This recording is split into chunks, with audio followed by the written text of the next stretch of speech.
त्यसो भए यति एयरलाइन्स जहाज दुर्घटनाको बारेमा हैन छानबिन सरकारले पुनः गर्नुपर्छ वा पर्दैन, किनभने एआइपीमा ती कुराहरू गर्नुपर्छ।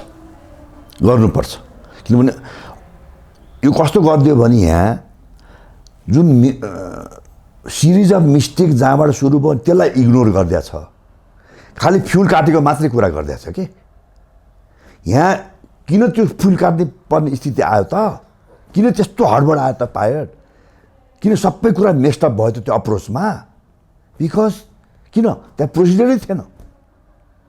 पायलट जानु पनि गल्ती हो, मानवीय त्रुटि भने सक्यो। पायलट जानु पनि गल्ती हो, किन प्रोसिजरै छैन, म कसरी जाउँ भन्नु पर्थ्यो, एयरलाइनले पनि पठाउनु हुन्न थियो। र civil aviation is the biggest blunder कि त्यस्तोमा जहाज ल्याउनै हुन्न। प्रोसिजर आकाशमा उड्ने तरिकै थाहा छैन, त्यस अनि त्यहाँबाट जहाजलाई आउन दिने वरि द प्रोसिजर।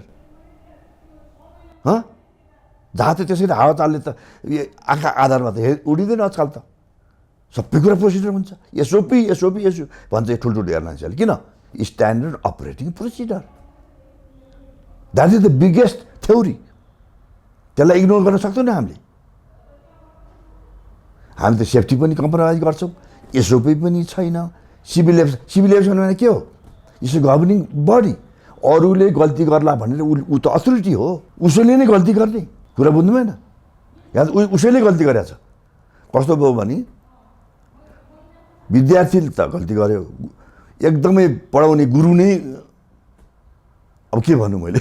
त्यसो भए यो कुरा गर्दै गर्दाखेरि के छ भने एयरलाइन्सले त गल्ती गर्यो गर्यो, उद्यान प्राधिकरणले त्यसभन्दा ठुलो गल्ती गर्यो भनेपछि यसलाई क्रिमिनल अन्तर्गत छानबिन गर्दा हुन्छ सरकारले। क्रिमिनल अन्तर्गत छानबिन गर्दाखेरिमा फरक पर्दैन, किनभने सबै ठाउँमा लेआउट गरेको छ। अहिले आजको एभिएसन हो, यो आजको एभिएसन हो,